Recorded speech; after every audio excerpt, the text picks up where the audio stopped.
one of the aspects to Greyfriars that, if we're talking contrast with seminary, we offer Greyfriars Hall free of charge. Right.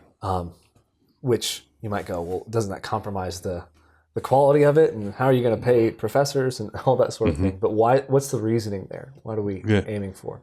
The reasoning is that the church is reproducing itself. So, if what interest does like a restaurant owner or a business owner or a entrepreneur, what interest does he have in preparing the next generation? Well, Paul tells Timothy or Titus. Paul tells Timothy that what you've heard from us, instruct other men so that they may in turn be able to instruct others.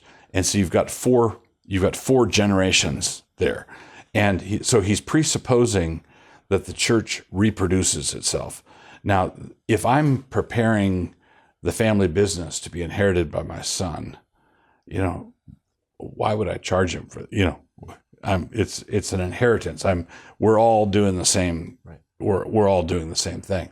Now, it is true that if you have free graduate level education, there will be some who are attracted by the free part, and that's why you want to be careful in interviewing people who are coming in, and you want to test the call and those sorts of things.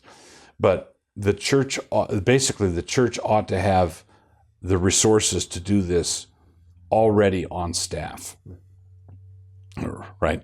And if we're teaching, if I'm training the deacons, I don't charge them. If I'm training, doing a marriage class, I don't charge them. This is in the context of the church. We're training the future leadership. And that again comes back to some of the feedback loop, where if a young man or a man is coming in just trying to game the system, that will show up, and that will be exposed, and that's part of the benefit of doing it in the context of a local church, where he gets that feedback. And having said this, looking at the Greyfriars who've come through, they are, the workload that we have them go through, the things they have to do, most of them are married with young kids, and are not independently wealthy, so they have to work to support their family. Most of them, overwhelmingly, have not. None of them have been layabouts. Yeah. And along with that, you have the,